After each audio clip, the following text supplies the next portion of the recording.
When he was about 9 or 10, his family had this huge reunion at his great-aunt's place. Not just any house, an old Victorian mansion with creaky floors, stained glass windows, and a backyard that looked like it went on forever. It was beautiful, but something about it felt heavy, like the walls were holding their breath. The adults were all drunk or getting there, and there weren't any other kids around, so he wandered off upstairs. He found the library. Dark wood everywhere, to say, big windows with dusty curtains, shelves lined with books that looked like they hadn't been touched in years.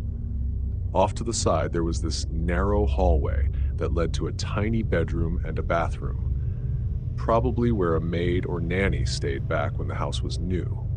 He sat down on the rug in the middle of the library, found this old black and gold machine, some kind of check stamper, heavy and cold.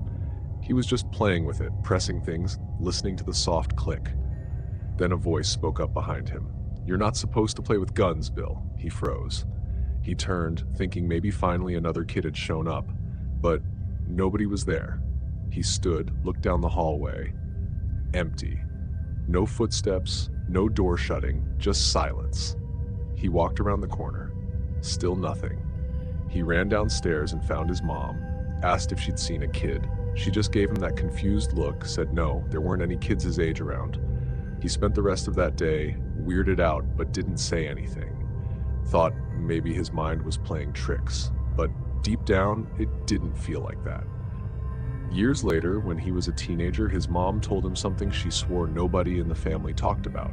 Her dad, Bill, had accidentally shot his friend when he was 13, in that same house. He had never known that. Nobody ever told him. The pieces started clicking together in his head, slow and cold. Decades passed. He got older. That moment stayed buried somewhere in his mind. Then, when he was in his 40s, he ended up driving his great-aunt, Bill's sister, now 105 years old, back from a doctor's visit. She had lived in that mansion until she was 90. On a quiet stretch of road, he finally asked her, "Where did it happen? Where did Bill shoot that boy?" She looked out the window and said, like it was just another fact, "In the upstairs library," and that was it. No explanation. No story. Just those 5 words that landed like a punch to the gut in the upstairs library.